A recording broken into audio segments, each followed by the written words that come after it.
어머니, 김치 냄새랑 국밥 냄새가 너무 심해요. 냉장고에 어머니 음식은 아무것도 넣지 마세요. 아이고, 그러니? 그럼 어디에 두지? 진짜 모르세요? 어머니 방이나 가게에 알아서 보관하세요. 다른 음식까지 냄새가 배잖아요. 미안하다. 앞으로 조심할게. 김치 국물 흘러서 냉장고 전체를 소독해야겠어요. 정말 스트레스 받아 죽겠네. 내가 도와줄까? 아, 됐어요. 일 벌리지나 말아주세요.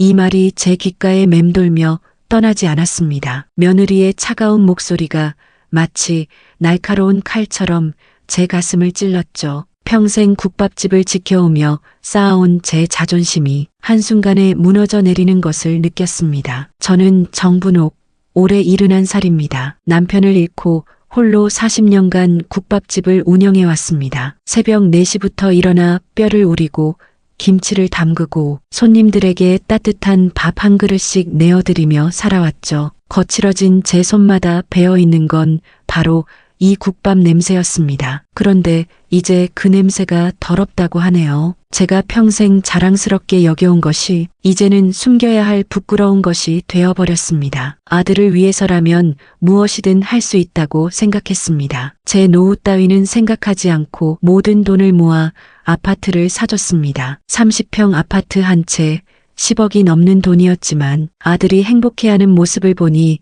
그것으로 충분했죠. 결혼 초에는 정말 좋았습니다. 며느리가 제 손을 꼭 잡으며 말했던 그때를 기억합니다. 어머니를 친엄마처럼 모실게요. 걱정하지 마세요. 그 말을 얼마나 고맙게 들었는지 모릅니다. 아들만큼이나 며느리도 제 자식 같았으니까요. 하지만 시간이 지나면서 뭔가 달라지기 시작했습니다. 전화를 해도 네, 어머니 하며 형식적으로 대답하고 문자 메시지도 점점 딱딱해졌죠. 그래도 참았습니다. 신혼부부니까 서로에게만 집중하고 싶을 수도 있다고 생각했거든요. 젊은 부부의 사랑을 방해하고 싶지 않았습니다. 이런 진솔한 이야기를 여러분과 나누고 싶어 이렇게 시작하게 되었습니다. 혹시 비슷한 경험을 하고 계신 분들이 있으시다면 제 이야기가 조금이나마 도움이 되었으면 합니다. 먼저 구독과 좋아요를 하시고 함께 이 이야기를 끝까지 들어주세요. 첫 번째 큰 충격은 손주 탄생 소식을 남으로부터 들었을 때였습니다. 시장에서 국밥 재료를 사고 있는데 단골 손님이 축하한다며 말을 건네는 거예요. 분옥이네 며느리 아들 낳았다면서 축하해. 그 순간 머릿속이 하얘졌습니다. 제 첫 손주가 태어났는데 그 소식을 남에게서 듣다니요. 급히 아들에게 전화를 걸었습니다. 아들아, 왜 엄마한테 말 안 했니? 병원이 어딘데? 엄마 죄송해요. 너무 정신이 없어서. 병원으로 달려갔지만 그곳에서 본 건 외가 식구들 뿐이었습니다. 외할머니, 외할아버지는 물론이고 먼 친척들까지 와서 며느리를 둘러싸고 있었죠. 저는 마치 구경꾼처럼 멀찍이 서서 제 손주를 바라볼 수밖에 없었습니다. 그래도 참았습니다. 아들이 행복해 보였으니까요. 며느리도 출산으로 힘들 텐데 이해해야 한다고 스스로를 달랬습니다. 하지만 마음 한구석은 서글펐습니다. 제가 설 자리가 점점 줄어들고 있다는 걸 느꼈거든요. 그런데 정작 큰 상처를 받은 건 며칠 뒤였습니다. 손주를 돌봐달라는 며느리의 부탁에 기꺼이 달려갔죠. 아기를 돌보며 점심을 준비하던 중 국물이 옷에 튀었습니다. 세탁기를 돌리면서 아들 내외 옷까지 함께 빨아줬는데 며느리가 돌아와서 화를 냈습니다. 어머니, 왜 냄새나는 어머니 옷이랑 우리 옷을 같이 빨았어요? 그 순간 제 마음이 쿵 하고 무너져 내렸습니다. 냄새나는 옷이라니 저는 더러운 사람이었던 걸까요? 냄새나는 옷이라는 며느리의 말이 귓가에서 떠나지 않았습니다. 그날 밤 집에 돌아와서도 제 옷을 한참 들여다봤죠. 정말 냄새가 날까 싶어서 코를 갖다 대고 맡아봤습니다. 국밥 냄새가 배어있긴 했지만 그게 그렇게 더러운 냄새일까요? 40년간 이 냄새와 함께 살아왔는데 이제 와서 그게 부끄러운 일이 되어버렸습니다. 거울을 보니 세월이 많이 흘렀더군요. 주름이 깊어지고 손은 거칠어졌지만 이 모든 게 아들을 위해 살아온 증거였는데 말입니다. 며칠 후 다시 손주를 돌봐달라는 연락이 왔습니다. 며느리가 미용실에 간다고 하더군요. 기꺼이 갔죠. 손주만큼은 정말 사랑스러웠으니까요. 제 피가 흐르는 유일한 핏덩이였거든요. 무더운 여름날이었습니다. 아기를 안고 있으니 땀이 비 오듯 흘렀습니다. 에어컨을 틀어달라고 하고 싶었지만 전기세 때문에 눈치가 보였어요. 목이 타들어가는데 물도 함부로 마시기 어려웠습니다. 남의 집에 온 손님 같은 기분이었죠. 그러다가 냉장고에서 사이다 한 병을 발견했습니다. 시원한 게 너무 마시고 싶었어요. 잠깐만 망설이다가 한 잔만 따라 마셨습니다. 그 시원함이 온몸으로 퍼지면서 정말 살 것 같았죠. 그런데 며느리가 돌아와서는 냉장고를 열어보더니 차가운 목소리로 말했습니다. 어머니, 왜 냉장고 음식을 함부로 드세요? 함부로라는 말에 가슴이 철렁했습니다. 사이다 한 잔이 그렇게 아까운 건가요? 제가 사준 집에서 제가 돌봐주는 손주 때문에 목이 말라 마신 사이다 한 잔이 그렇게 큰 잘못인가요? 내가 미안하다. 너무 목이 말라서 그랬어. 작은 목소리로 사과의 말을 하는데 가슴 한켠이 콱 막히는 느낌이 들었어요. 하지만 그 뒤 며느리의 반응이 더 충격적이었어요. 며느리는 한숨을 푹 쉬며 중얼거렸습니다. 진짜 거지 같아.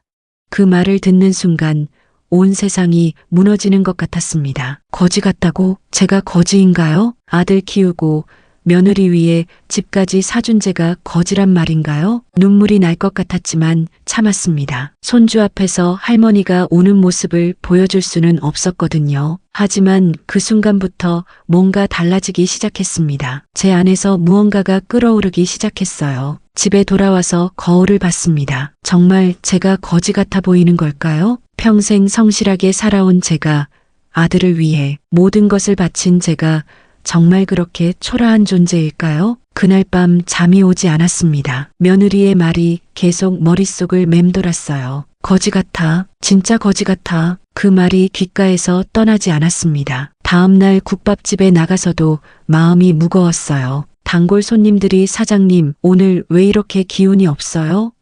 라고 물어볼 정도였죠. 하지만 말할 수 없었습니다. 제 며느리가 저를 거지 취급한다고 어떻게 말하겠어요? 그러던 중 뜻밖의 일이 일어났습니다. 평소와 다른 손님 한 분이 국밥을 드시더니 유심히 저를 바라보시는 거예요. 정장을 말끔히 차려입은 중년 남성이었습니다. 국밥을 다 드신 후에 저에게 다가오시더군요. 사장님 혹시 시간 되시면 잠깐 이야기 좀 나눌 수 있을까요? 무슨 일인지 궁금해서 자리에 앉아 이야기를 들어봤습니다. 그분이 꺼낸 명함을 보니 외식업 투자회사 대표라고 적혀 있었어요. 사장님, 이 국밥 정말 대단합니다. 제가 전국을 다니면서 맛집을 찾아다니는데 이런 깊은 맛은 처음이에요. 그분의 말에 조금 기분이 나아졌습니다. 적어도 제 국밥만큼은 인정받는구나 싶었거든요. 혹시 사업 확장에 관심 있으세요? 체인점으로 내면 정말 대박 날 것 같은데. 체인점이라니요. 생각해 본 적도 없는 일이었습니다. 하지만 그분은 진지했습니다. 며칠 후에 다시 오겠다며 자료를 준비해 오시겠다고 하시더군요. 그분이 가신 후 문득 생각이 들었습니다. 정말 제 국밥이 그렇게 특별한 걸까요? 며느리는 냄새나고 더럽다고 하는데 이분은 전국에서 제일이라고 하시고 누구 말이 맞는 걸까요? 그날 밤에도 잠이 오지 않았습니다. 하지만 이번엔 다른 이유였어요. 처음으로 뭔가 희망 같은 게 생겼달까요? 아직 확실하지 않지만 제 인생에 새로운 전환점이 올 수도 있겠다는 생각이 들었습니다. 며칠 후 그 투자가분이 약속대로 다시 오셨습니다. 이번에는 두꺼운 서류 뭉치를 들고 오셨더군요. 제가 서류 같은 걸 잘 모른다고 하니 천천히 설명해 주셨습니다. 전국에 정분옥 할머니 국밥이라는 이름으로 체인점을 내자는 거였어요. 처음엔 말이 안 된다고 생각했습니다. 제가 뭐 대단한 요리사도 아닌데 그냥 평생 국밥만 끓여온 할머니일 뿐인데 말이죠. 하지만 그분의 설명을 듣고 있으니 마음이 달라지기 시작했습니다. 제 국밥이 정말 특별하다는 걸 깨닫게 되었거든요. 40년간 새벽마다 일어나 정성스럽게 우린 사골 국물, 직접 담근 김치, 손으로 빚은 만두까지 이 모든 게 돈으로 살 수 없는 가치가 있다는 것이었습니다. 투자 규모는 100억 원이었습니다. 상상도 할 수 없는 큰 돈이었어요. 그분이 말씀하시길 제가 레시피를 제공하고 직원 관리만 하면 된다고 하시더군요. 처음엔 무서웠습니다. 평생 작은 국밥집 하나만 운영해 본 제가 그런 큰일을 할 수 있을까 싶어서 말이에요. 하지만 생각해보니 오기가 생겼습니다. 며느리가 냄새나고 더럽다고 했던 바로 그 국밥이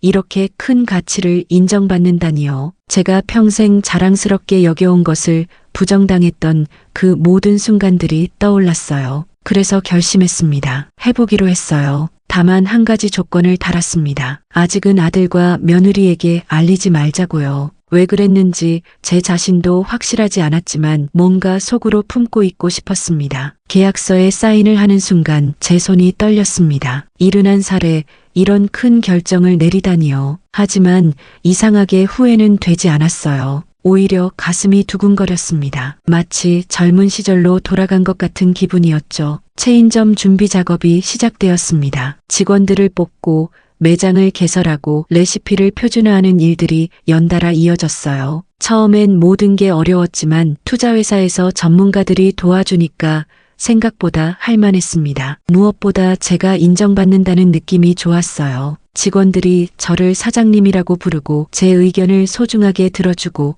제 경험을 존중해주는 모습을 보니 마음이 뿌듯했습니다. 며느리에게서 느꼈던 그 모멸감이 조금씩 사라져갔어요. 그러는 동안에도 아들 집에는 여전히 손주를 돌보러 갔습니다. 며느리의 태도는 여전했어요. 제가 만진 것들을 다시 닦고 제가 앉았던 자리를 소독하고 제 음식은 냉장고에 넣지 말라고 하고 하지만 이제는 예전처럼 상처받지 않았습니다. 마음 한구석에서 생각했거든요. 곧 너희들이 깜짝 놀랄 일이 생길 거라고 말이에요. 그때는 내가 어떤 사람인지 알게 될 거라고요. 첫 번째 체인점이 문을 열었을 때 정말 대박이 났습니다. 개점 첫날부터 줄이 끝없이 이어졌어요. 방송에서도 나오고 신문에도 실렸습니다. 71살 할머니의 기적 같은 성공 스토리라는 제목으로 말이죠. 수익이 어마어마했습니다. 3달 만에 투자금을 회수했고 그 다음 달부터는 순수익이 수천만 원씩 들어왔어요. 꿈만 같았습니다. 평생 10원, 100원 아끼며 살던 제가 이런 큰 돈을 벌게 되다니요. 두 번째, 세 번째 매장도 연이어 성공했습니다. 이제 정말 전국적으로 유명한 브랜드가 되었어요. 텔레비전에서 저를 인터뷰하러 오기도 했고 유명한 요리사들이 찾아와 제 레시피를 배우고 싶다고 하기도 했습니다. 그런데 정작 제 아들과 며느리는 아무것도 몰랐어요. 뉴스를 안 보나 보더군요. 아니면 설마 그 할머니가 자기 시어머니일 거라고는 생각도 못했을 수도 있고요. 어느 날 손주를 돌보고 있는데 며느리가 친구와 전화통화를 하는 소리가 들렸습니다. 요즘 정분옥 할머니 국밥 정말 핫하지? 나도 먹어보고 싶은데 예약이 안 된다니까. 근데 우리 시어머니도 국밥집 하는데 왜 이렇게 못할까? 정말 답답해. 그 말을 들으니 웃음이 나왔습니다. 바로 그 정분옥 할머니가 자기 시어머니인 줄도 모르고 말이에요. 하지만 아직은 참았습니다. 때가 되면 모든 걸 알게 될 테니까요. 시간이 흐를수록 사업은 더욱 번창했습니다. 이제 전국에 10개가 넘는 매장이 생겼고 직원도 40명이 넘었어요. 제가 직접 뽑은 직원들이 저를 진심으로 존경해주니 얼마나 기분이 좋던지요. 하지만 아들 집에서의 대우는 여전했습니다. 오히려 더 심해지는 것 같았어요. 어느 날은 며느리가 이런 말까지 했습니다. 어머니, 요즘 손주 돌보러 오실 때마다 냄새가 더 심해지는 것 같아요. 혹시 국밥집에서 바로 오시는 거예요? 좀 집에 가셔서 씻고 오시면 안 될까요? 집에 가서 씻고 오라니요. 마치 제가 병균이라도 옮기는 사람 취급을 하는 것 같았습니다. 하지만 이제는 예전처럼 상처받지 않았어요. 오히려 이 모든 상황이 우습게 느껴졌습니다. 왜냐하면 그 시각 텔레비전에서는 제 이야기가 나오고 있었거든요. 대한민국을 감동시킨 할머니 창업가라는 타이틀로 말이에요. 전국의 사람들은 저를 존경하고 있는데 정작 제 며느리는 저를 더러워하고 있으니 얼마나 아이러니한 상황인가요? 사업이 성공하면서 제 일상도 많이 바뀌었습니다. 이제는 매일 정장을 입고 회사에 출근해요. 운전기사도 있고 비서도 있습니다. 예전에는 상상도 못했던 삶이죠. 경영진 회의에서 제 의견을 듣기 위해 모든 사람들이 조용히 귀를 기울이는 모습을 보면 정말 꿈만 같았습니다. 그런데 가장 큰 변화는 제 마음이었어요. 예전에는 아들과 며느리에게 인정받고 싶어 전전긍긍했는데 이제는 그런 마음이 사라졌습니다. 제 자신의 가치를 알게 되었거든요. 어느 날 큰 결단을 내렸습니다. 아들에게 진실을 말해줄 때가 되었다고 생각했어요. 하지만 직접 말하기보다는 아들이 스스로 알아차리도록 유도하고 싶었습니다. 손주를 돌보러 간 날 일부러 정장을 입고 갔어요. 평소와는 전혀 다른 모습이었죠. 며느리가 의아한 표정으로 쳐다보더군요. 어머니, 오늘 왜 그렇게 차려입으셨어요?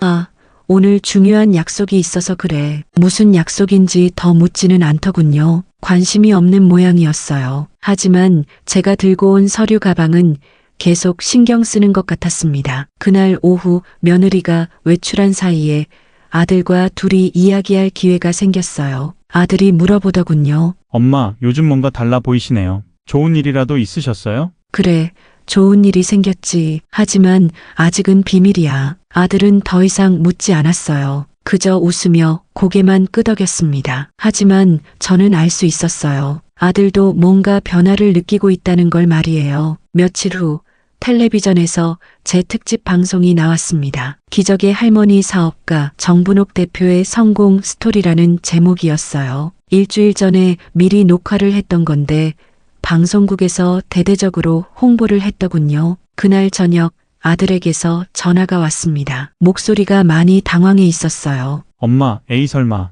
혹시 텔레비전에 나온 그 정분옥 대표가 엄마예요? 그제야 들통이 났네 싶었습니다. 하지만 담담하게 대답했어요. 그래, 맞다. 전화기 너머로 며느리의 놀란 목소리도 들렸습니다. 아마 함께 방송을 봤나 보더군요. 아들은 한참 동안 말을 못하더니 떨리는 목소리로 물어봤어요. 엄마, 그럼 정말 100억짜리 사업을 하고 계신 거예요? 그렇다고 했더니 전화기 너머가 조용해졌습니다. 아마 둘 다 충격을 받은 모양이었어요. 그동안 거지 취급하던 시어머니가 알고 보니 대단한 사업가였다는 사실을 받아들이기 어려웠을 겁니다. 며느리가 전화를 바꿔봤더군요. 목소리가 완전히 달라져 있었어요.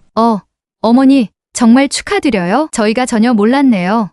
그때까지도 저는 담담했습니다. 하지만 마음 한구석에서는 이미 다음 계획을 세우고 있었어요. 이제 진짜 결정적인 순간이 다가오고 있다는 걸 느꼈거든요. 진실이 밝혀진 후 며칠 동안 아들과 며느리에게서 연락이 없었습니다. 아마 충격이 컸을 거예요. 그동안 무시하고 깔보던 시어머니가 갑자기 성공한 사업가로 밝혀졌으니까요. 어떻게 받아들여야 할지 모르겠다는 심정이었을 겁니다. 저는 여유롭게 기다렸어요. 사업은 계속 번창했고 언론의 관심도 뜨거웠습니다. 경제 전문지에서 표지 인물로 저를 선정하기도 했고 대학교에서 특강 요청도 들어왔어요. 71살에 이런 대접을 받게 되다니 정말 인생이란 알 수 없는 것 같았습니다. 일주일 후 아들에게서 전화가 왔어요. 목소리가 조심스러웠습니다. 엄마, 저희가 한번 찾아뵐게요. 할 말이 있어서요. 올 테면 오라고 했습니다. 이미 예상하고 있던 일이었거든요. 성공한 시어머니를 다시 모셔오려는 속셈이 뻔히 보였어요. 다음 날 아들과 며느리가 함께 왔습니다. 며느리의 모습이 완전히 달라져 있었어요. 평소 저를 대할 때의 그 차가운 표정은 온데간데 없고 어색하지만 억지로 만든 웃음을 띠고 있었습니다. 어머니, 그동안 정말 대단하신 일을 하셨네요. 저희가 전혀 몰랐어요. 알았으면 뭐 어쩔 건데 속으로는 그렇게 생각했지만 겉으로는 담담하게 받아주었습니다. 며느리가 부자연스럽게 말을 이어갔어요. 어머니, 저희가 그동안 많이 부족했던 것 같아요. 앞으로는 더 잘할게요. 어머니가 이렇게 대단한 분인 줄 알았으면. 이렇게 대단한 분인 줄 알았으면 어쩔 건데 그럼 그전에는 대단하지 않으니까 함부로 대해도 되는 거였나? 하지만 아직은 참았습니다. 더 큰 그림을 그리고 있었거든요. 아들도 머리를 조아리며 말했어요. 엄마, 죄송해요. 저희가 엄마를 제대로 몰라뵀네요. 이제라도 제대로 모시겠습니다. 제대로 모시겠다는 말이 우습게 들렸어요. 지금까지 제대로 못 모셨다는 걸 인정하는 셈이잖아요. 그때 며느리가 조심스럽게 꺼낸 말이 있었습니다. 어머니, 혹시 저희 집에 다시 같이 사실 생각은 없으세요? 손주도 할머니를 그리워하고. 손주를 핑계로 대는군요. 그동안은 손주 돌봐주는 것도 귀찮아 하더니 이제 와서 손주를 그리워한다고 하니 가소로웠습니다. 생각해보겠다고만 했어요. 사실 마음속으로는 이미 결정을 내린 상태였지만요. 며칠 후 더 결정적인 일이 벌어졌습니다. 며느리가 혼자 찾아온 거예요. 이번에는 정말 달라 보였습니다. 고급 옷을 입고 머리도 새로 했더군요. 완전히 다른 사람이 된 것 같았어요. 그리고는 충격적인 말을 했습니다. 어머니, 이제는 손주 보러 안 오셔도 돼요. 아기 돌보미 아줌마를 고용했어요. 어머니께서 이제 사업으로 성공하셨는데 그 손주도 그에 걸맞는 혜택을 누려야죠.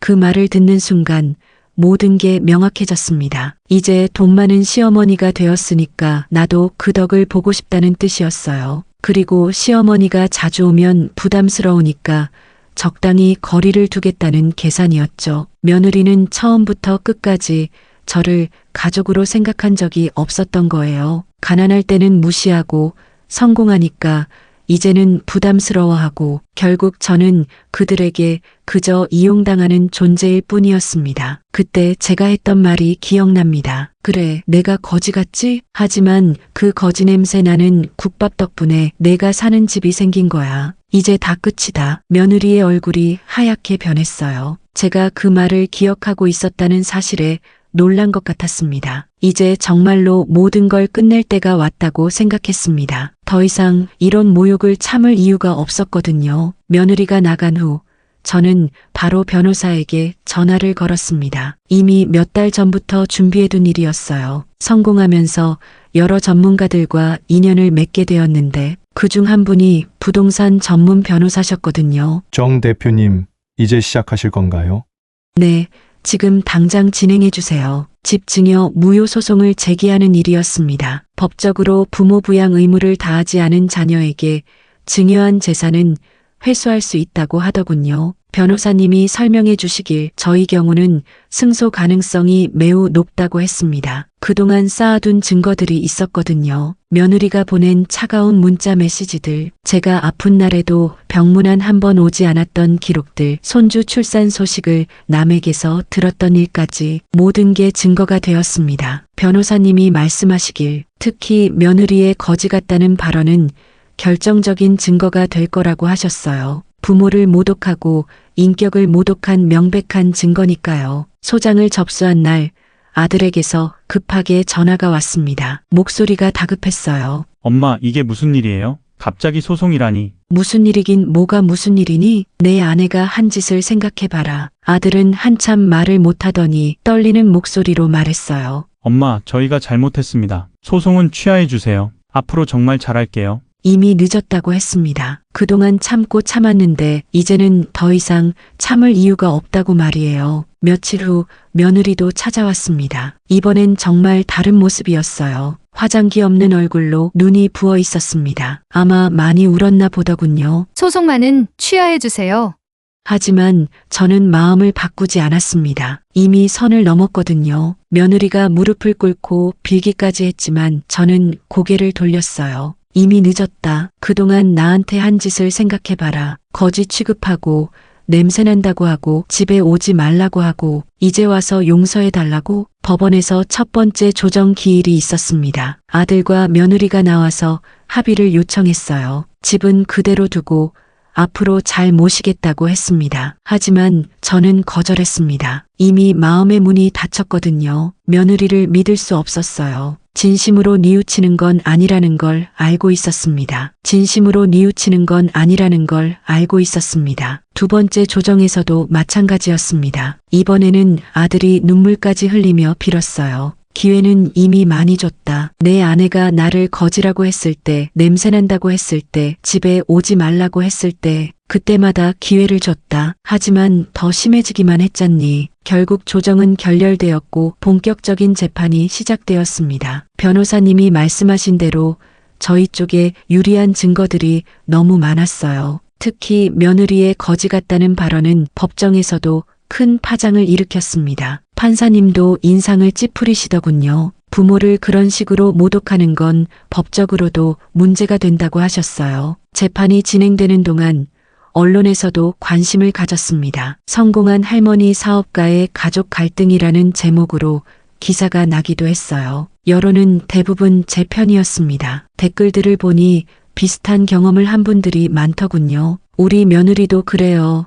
시어머니 고생시키고 나중에 돈 생기니까 태도 바꾸는 게 뻔해요. 같은 댓글들이 수백 개씩 달렸습니다. 그런 댓글들을 보면서 제가 혼자만의 문제가 아니라는 걸 깨달았어요. 우리 사회에 이런 일들이 너무 많다는 것을 말이죠. 재판은 예상대로 흘러갔습니다. 변호사님이 차근차근 증거를 제시하니까 상대편에서 반박할 게 별로 없었어요. 아들과 며느리가 부모 부양 의무를 제대로 이행하지 않았다는 건 명백한 사실이었거든요. 드디어 판결일이 다가왔습니다. 법정에는 생각보다 많은 사람들이 모였어요. 언론 관계자들과 방청객들로 가득했습니다. 이 사건이 사회적으로 큰 관심을 받고 있다는 걸 실감할 수 있었죠. 판사님이 판결문을 읽기 시작했습니다. 긴장되는 순간이었어요. 아무리 승소 가능성이 높다고 해도 실제 판결이 나올 때까지는 확신할 수 없었거든요. 원고 정분옥의 청구를 인용한다. 피고들은 부모 부양 의무를 현저히 소홀히 하였으며 특히 인격 모독적 발언을 통해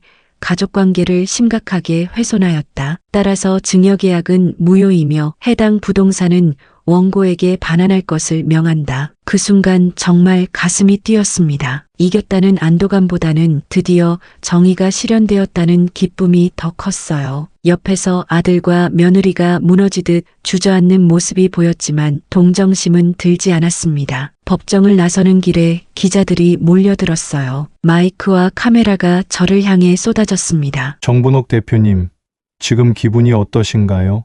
저는 담담하게 대답했습니다. 정의가 실현되어 다행입니다. 나이가 들면 자식들에게 무시당해도 참아야 한다고 생각하는 분들이 많은데 그렇지 않다는 걸 보여주고 싶었습니다. 집으로 돌아가는 길에 변호사님이 축하해 주셨어요. 정말 깔끔한 승소였습니다. 상대편에서 항소할 가능성도 거의 없을 것 같고요. 항소를 한다고 해도 결과는 마찬가지일 거라고 하셨습니다. 증거가 너무 명확했거든요. 판결 소식이 언론에 크게 보도되었습니다. 부모 모독한 며느리, 집 날렸다, 거지 취급당한 할머니의 완벽한 복수 같은 제목들이 눈에 띄었어요. 인터넷 댓글은 폭발적이었습니다. 대부분이 쟤를 지지하는 내용이었죠. 속이 뻥 뚫렸다. 이런 며느리는 마땅히 당해야 해. 정분옥 할머니 최고.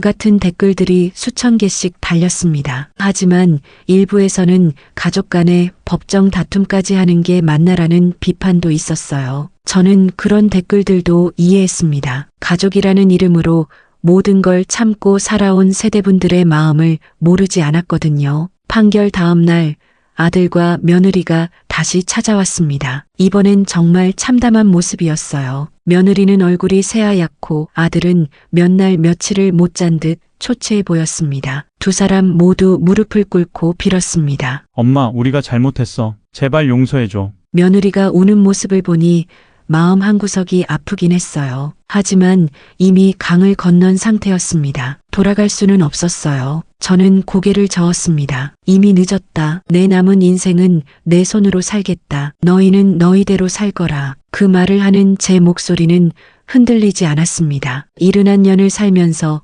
이렇게 확신에 찬 목소리를 낸 건 처음이었을지도 몰라요. 아들이 울먹이며 말했어요. 혈육이라는 말에 잠깐 마음이 흔들렸습니다. 하지만 곧 정신을 차렸어요. 혈육이면 혈육답게 살았어야지. 이제 와서 혈육 타령하지 마라. 두 사람은 1시간 넘게 빌었지만 제 마음은 바뀌지 않았습니다. 너무 많은 상처를 받았거든요. 한번 무너진 신뢰는 쉽게 회복되지 않는 법입니다. 결국 두 사람은 울먹이며 돌아갔어요. 문을 닫고 나서 저도 한참 동안 서 있었습니다. 가슴 한구석이 아픈 건 사실이었어요. 하지만 후회하지 않았습니다. 그날 밤 혼자 앉아서 생각했습니다. 정말 제가 너무 매정한 걸까요? 가족이니까 한 번 더 용서해줘야 하는 걸까요? 하지만 곧 마음을 다잡았어요. 용서는 진정한 뉘우침이 있을 때 할 수 있는 거예요. 지금 그들의 사과는 집을 되찾기 위한 것이지 진심으로 잘못을 깨달은 것은 아니라고 생각했습니다. 며칠 후 집 이사를 했습니다. 서울 강남에 있는 실버 전용 아파트였어요. 같은 또래의 어르신들이 많이 사는 곳이라 외롭지 않을 것 같았습니다. 무엇보다 제 힘으로 산 집이라는 게 뿌듯했어요. 이사하는 날 국밥집 직원들이 모두 나와서 도와줬습니다. 꽃다발도 주고 축하 현수막도 걸어줬더군요. 정분옥 대표님의 새 출발을 축하합니다라는 문구가 적혀 있었어요. 그 순간 정말 새로운 인생이 시작되는 것 같았습니다. 새 아파트에서의 생활이 시작되었습니다. 처음에는 낯설었지만 생각보다 훨씬 좋았어요. 같은 층에 사시는 어르신들이 먼저 인사를 건네주시고 아파트 내 커뮤니티 시설도 잘 되어 있었습니다. 무엇보다 제가 직접 선택한 집이라는 게 가장 만족스러웠어요. 아들에게 얹혀 사는 신세가 아니라 제 힘으로 당당하게 사는 집이었거든요. 사업도 계속 번창했습니다. 이제 전국에 30개가 넘는 매장이 생겼고 직원도 100명이 넘었어요. 매일 아침 출근해서 경영회의를 하고 새로운 메뉴를 개발하고 매장을 점검하는 일상이 너무나 충실했습니다. 특히 직원들이 저를 진심으로 존경해주는 모습을 볼 때면 가슴이 뿌듯했어요. 사장님 덕분에 저희 가족이 먹고 살 수 있어요 라고 말하는 직원들을 보면 제가 정말 의미 있는 일을 하고 있다는 생각이 들었습니다. 언론에서도 계속 관심을 가져주었어요. 경제지에서 시니어 창업의 대표 성공 사례로 저를 소개하기도 했고 텔레비전 다큐멘터리에도 출연했습니다. 대학교와 기업체에서 특강 요청도 끊이지 않았어요. 특강을 할 때마다 가장 많이 받는 질문이 있었습니다. 가족과의 갈등을 어떻게 극복하셨나요?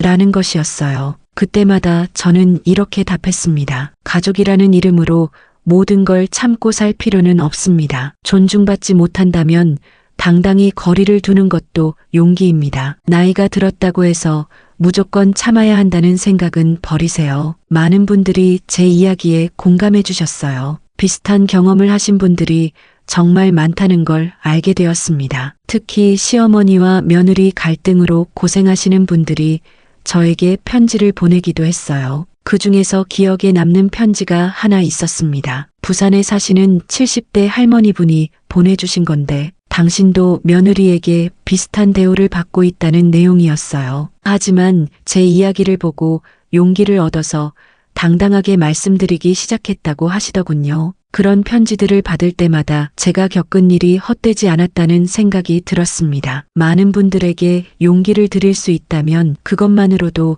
의미 있는 일이었거든요. 몇 달 후 뜻밖의 소식을 들었습니다. 아들과 며느리가 이혼했다는 얘기였어요. 동네 지인분을 통해서 전해 들었는데 집을 잃은 충격 때문인지 서로 탓하며 싸우기 시작했다고 하더군요. 솔직히 말하면 마음이 복잡했습니다. 아들이 불행해졌다는 소식을 듣고 마냥 기뻐할 수는 없었거든요. 하지만 동시에 이런 생각도 들었어요. 이제야 며느리의 본 모습을 알게 된 거겠구나 하고 말이에요. 그 후로도 아들이 몇 번 연락을 시도했지만 저는 받지 않았습니다. 이미 제 인생에서 그 챕터는 끝났다고 생각했거든요. 1년이 지나면서 제 일상은 완전히 안정되었습니다. 아침마다 아파트 정원을 산책하고 오전에는 회사 업무를 보고 오후에는 독서나 취미 활동을 즐겼어요. 저녁에는 이웃 어르신들과 함께 차를 마시며 대화를 나누곤 했습니다. 무엇보다 마음이 편안해졌어요. 더 이상 누군가의 눈치를 보지 않아도 되고 제 냉장고에서 제가 원하는 걸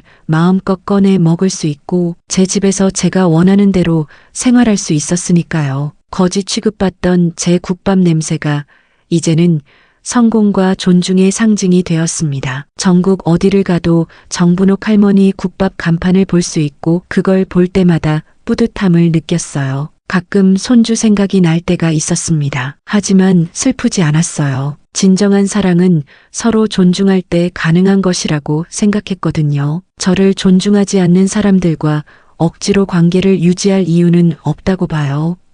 지금 제 나이 72입니다. 많은 분들이 이제 그만 쉬셔도 되지 않느냐고 하시지만 저는 아직 할 일이 많다고 생각해요.